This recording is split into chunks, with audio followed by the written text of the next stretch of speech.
सोचना भी मुश्किल है कि ये खूंखार टाइटन्स, जिन्हें हजारों सालों से जंजीरों में बांध रखा गया था, आखिरकार आजाद हो चुके हैं। कहा जाता है कि टाइटन्स और ग्रीक गॉड्स एक ही नस्ल से हैं, लेकिन ओलिम्पस की जंग में वो हार गए थे। ज्यूस और उसके दो भाइयों ने उन्हें जमीन पर गिरा दिया और गहराई में एक सुनहरी कैद खाने में बंद कर दिया, जहाँ दिन की रोशनी भी नहीं पहुँचती थी। ज्यूस ने खुद अपने हाथों से एक गोल्डन केज तैयार किया था, जिसमें टाइटन्स के हाथ पांव बांध दिए गए थे। यहाँ तक कि उनके मुंह में लोहे की रॉड डाल दी गई थी ताकि वो कुछ बोल भी न सके। मगर वक्त ने करवट ली। एक दिन एक रहस्यमयी आदमी जिसने गोल्डन मास्क पहन रखा था वहाँ आया। उसके हाथ में था इपायरस ब्लेड, एक ऐसा खुदाई हथियार जिससे उसने ज्यूस का बनाया हुआ कैद खाना एक ही वार में चकनाचूर कर दिया। जैसे ही रोशनी की एक तेज लहर आसमान की तरफ गई, हजारों सालों से बंद टाइटन्स आजाद हो गए। अब ना खुदा महफूज था और ना इंसान। इस वक्त को लोग याद करते हैं एज द डार्केस्ट आवर। इसी तबाही की आहट एक रात प्रीस्टेस को ख्वाब में सुनाई दी। उसने देखा वो मास्क्ड मैन कोई और नहीं बल्कि दुनिया का सबसे खतरनाक तानाशाह यैनपोलिस था। प्रीस्टेस ने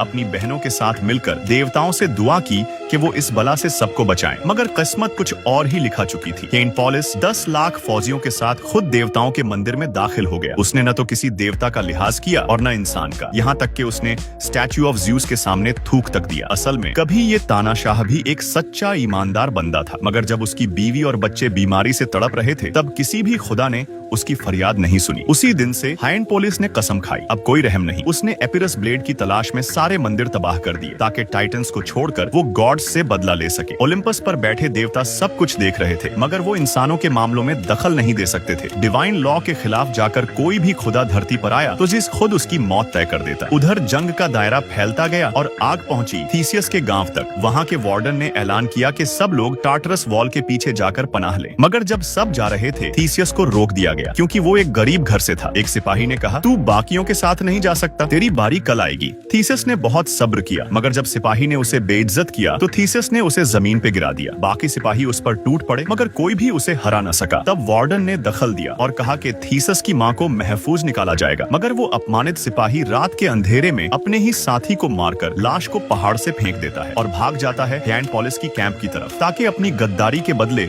इनाम पा सके। मगर उसे क्या पता था कि हायनपोलिस को ट्रेटर से नफरत है। उसने कहा, जो अपनी कौम से गद्दारी करता है वो औलाद का हकदार नहीं, और उसका मर्दानगी ही छीन ली। उस गद्दार की दी हुई मालूमात से हायनपोलिस की फौज गांव पर टूट पड़ी। लोगों का कत्लेआम शुरू हुआ। थीसियस के पास भागने का मौका था, मगर जब उसने अपनी माँ को खतरे में देखा तो खुद को सामने लाकर चीखा। बस उसने जमीन से भाला उठाया और दुश्मनों पर टूटा। एक एक को मारते हुए वो अपनी माँ की तरफ बढ़ा, मगर तादाद बहुत थी। आखिरकार वो गिरफ्तार हो गया। फिर आया वो मंजर जिसने उसकी रूह को हिला दिया। यैनपोलिस ने उसकी माँ को उसके सामने मार डाला। थीसियस को बाकी गुलामों के साथ पत्थर की खान में झोंक दिया गया, मगर सब कुछ खत्म नहीं हुआ था। उसी खदान में एक रोज प्रीस्टेस वहाँ से गुजरी और जैसे ही उसने थीसियस का पांव छुआ उसे एक नूर महसूस हुआ। वो हैरान थी, ये तो वही है, द चोजन वन, तीनों जहानों का नजात दिहिंदा। वो फौरन खामोशी से उसे जिंदगी देने वाला पानी देती है और फिर रात के सन्नाटे में बेहद पुरकशिश सुरों में एक रहस्यमय गीत छेड़ देती है ताकि पहरेदार उसकी तरफ खींचे चले आएं, जिन्हें वह बारी बारी से खामोशी से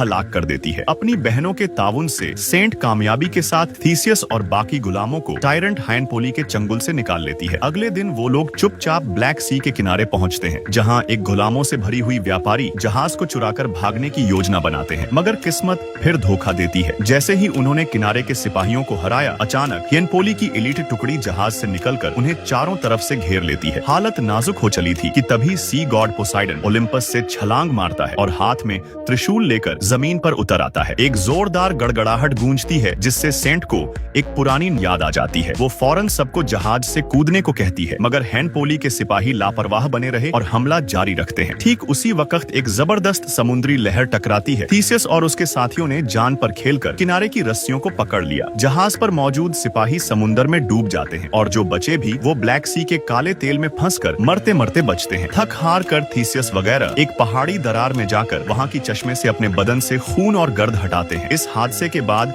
थीसियस के दिल में देवताओं के लिए पहले से भी ज्यादा नफरत भर जाती है, मगर सेंट उसे समझाती है कि उसे अपनी माँ की मैयत को दफन करने के लिए घर लौटना चाहिए। माँ जिंदगी में एक सच्ची मोमिन थी, तो उसे मौत के बाद भी इज्जत मिलनी चाहिए। थीसियस जब अपनी माँ को मकबरे में ले जाता है तो उसे महसूस होता है कि मकबरे का पत्थर किसी भारी चीज से अटका हुआ है। लाख जतन के बाद भी वो हिला नहीं पाता। उसे एहसास होता है कि कोई चीज अंदर छुपी है। वो फौरन एक हैमर से उसे तोड़ता है और फिर सामने आती है एपिरस डिवाइन बो। ये धनुष हरक्यूलिस ने अपने हाथों से बनाया था। इसे चलाने के लिए तीर की जरूरत नहीं, बस खींचो और एक डिवाइन एनर्जी से बना तीर निकलता है जिसकी ताकत किसी नाभिकीय बम से कम नहीं। थीसियस जैसे ही इस खुशखबरी को दोस्तों से बांटने जाता है, वो देखता है कि हाइनपोली के लोग वहां पहुंच चुके हैं। वो फौरन धनुष उठाकर 4 तीर छोड़ता है, चारों दुश्मनों के सीने चीरते हुए उन्हें मौत की नींद सुला देते हैं। अब उसके पास ये बड़ा हथियार है तो वो तय करता है कि सीधा देव मंदिर जाकर टायरेंट को खत्म करेगा, मगर वहां पहुंचने पर पाता है कि दुश्मन पहले ही जा चुके हैं। तभी मंदिर के अंदर से चीखें सुनाई देती हैं और एल्डर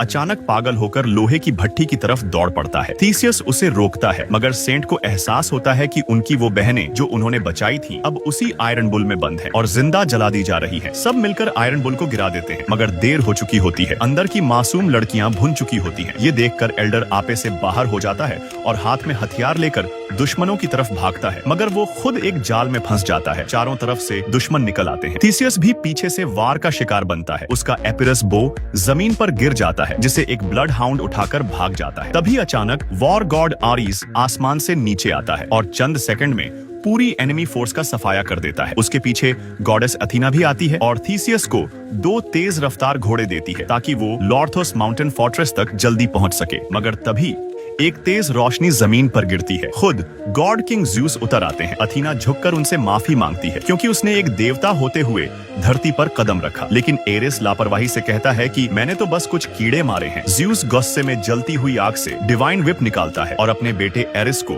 वहीं सजा देता है, उसे राख बना देता है। आखिरकार थीसियस और उसके साथी घोड़े पर सवार होकर लॉर्थोस पहुंचते हैं, मगर वहां भी देर हो चुकी होती है। कैनपोली अब न सिर्फ एपिरस बो हासिल कर चुका होता है, बल्कि 10 लाख की फौज के साथ टाइटन गॉड्स को रिहा करने की तैयारी में होता है ताकि देवताओं की हुकूमत को हमेशा के लिए खत्म कर सके।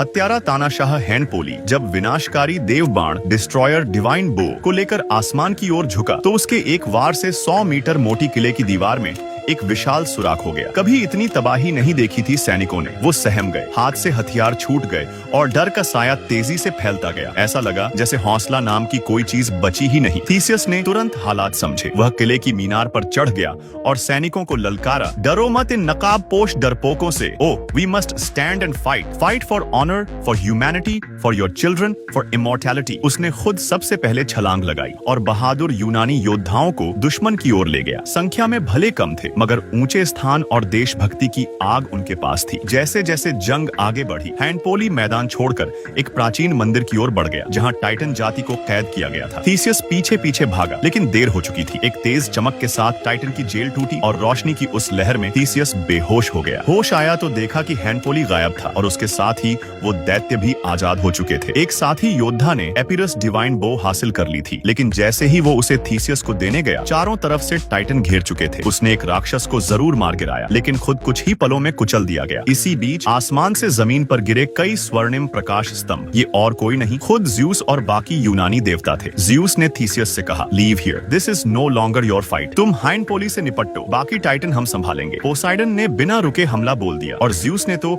एक टाइटन को जंजीरों से कुचल दिया। लेकिन जहां एक और देवता बड़ी आसानी से लड़ रहे थे, वहीं थीसियस की लड़ाई बहुत मुश्किल हो रही थी। उसके पास कोई हथियार नहीं था और जल्द ही वो जख्मी हो गया। हैनपोली ने उसे जमीन पर पटक दिया और लगातार वार करता गया। जब वो आखिरी वार के लिए खंजर उठाने ही वाला था, तब थीसियस ने चालाकी से एक नुकीला पत्थर उठाया और उसके पैर में घुसा दिया। थीसियस ने आखिरी ताकत जुटाकर हैनपोली को जमीन पर गिरा दिया और उसकी गर्दन पर वार करके उसे हमेशा के लिए खत्म कर दिया। मगर जंग अभी खत्म नहीं हुई थी। जमीन से और टाइटन बाहर आने लगे। देवता चाहे जितने ताकतवर थे, दुश्मन के सामने गिरते जा रहे थे। अथीना तक को बेरहमी से मारा गया। ये देखकर ज़्यूस का दिल टूट गया। वो समझ गया कि अगर अब कुछ बड़ा नहीं किया गया तो पूरी मानवता खतरे में पड़ जाएगी। उसने टाइटन की जेल पर खड़े होकर दोनों ओर की जंजीरें खींची। मंदिर की नींव हिल गई और पूरी लॉस माउंटेन फोर्ट्रेस भर भराकर गिर पड़ी। ज़्यूस ने अथीना को बाहों में लिया और दोनों एक सुनहरी रोशनी में बदलकर ओलिम्पस लौट गए। पर्वत का गिरना ऐसा था जैसे कयामत आ गई हो। हाइनपोली की 10 लाख की सेना पलक झपकते दफन हो गई। थीसियस जो आखिरी सांसों पर था, उस क्षण देवताओं से वरदान पा गया और वह भी एक तेज सुनहरी रोशनी में बदलकर देवता बन गया। कुछ समय बाद प्रीस्टेस ने थीसियस का एक पुत्र जन्मा, नाम रखा अकमास। वो अपनी माँ से फ्यूचर विजन की शक्ति लेकर पैदा हुआ था। एक दिन उसने हैनपोली की टूटी मूर्ति को छूकर महसूस किया, युद्ध तो अभी खत्म नहीं हुआ है। उसके पिता थीसियस अब एक वॉर गॉड छिपे हुए आयामों में आज भी टाइटन जाति से जूझ रहे हैं और यूनान की धरती को चुपचाप बचा रहे हैं।